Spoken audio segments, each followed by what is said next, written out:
J'ai l'impression d'être un dinosaure qui a un savoir. Demain je meurs, ce savoir il meurt avec moi.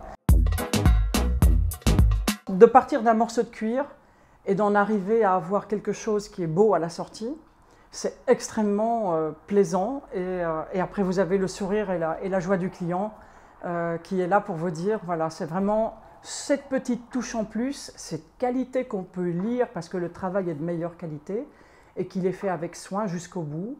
Le client arrive à le voir. Il ne sait peut-être pas dire pourquoi, mais il arrive à le voir.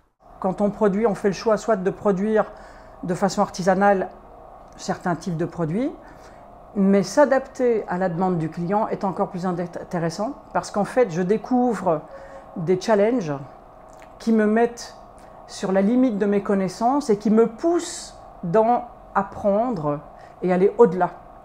Et le plaisir d'avoir fait quelque chose pour ce client et de l'avoir bien fait m'apporte une connaissance et en même temps une aisance pour le travail suivant. Je vous fais un projet par rapport à quelque chose de spécifique, avec un sac qui deviendra unique parce que je sais graver, je sais mettre en valeur quelque chose qui ne sera fait que sur ce sac-là. Quelque part, ça devient un sac unique. Quel est le prix d'un sac unique au monde ?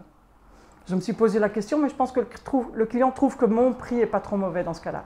Je justifie mon prix par justement cette qualité dans la durée, c'est-à-dire une ceinture faite chez moi, elle ne va pas décevoir le client, elle va durer beaucoup plus d'années et elle ne va pas commencer à se défaire un peu d'un côté, défaire un peu de l'autre côté. C'est vraiment une ceinture qui va durer. Et donc l'investissement d'un client, c'est est-ce que vous voulez investir pour une ceinture que vous mettez 3 fois, que vous mettez 10 fois, que vous mettez 4 années d'affilée ou 10 ans.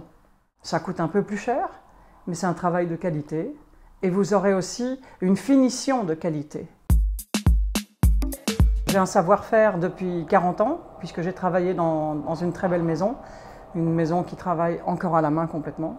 Et ce savoir, j'avais l'impression d'être comme un dinosaure qui, demain, lorsqu'il meurt, ce savoir, il s'en va, il s'évanouit avec moi.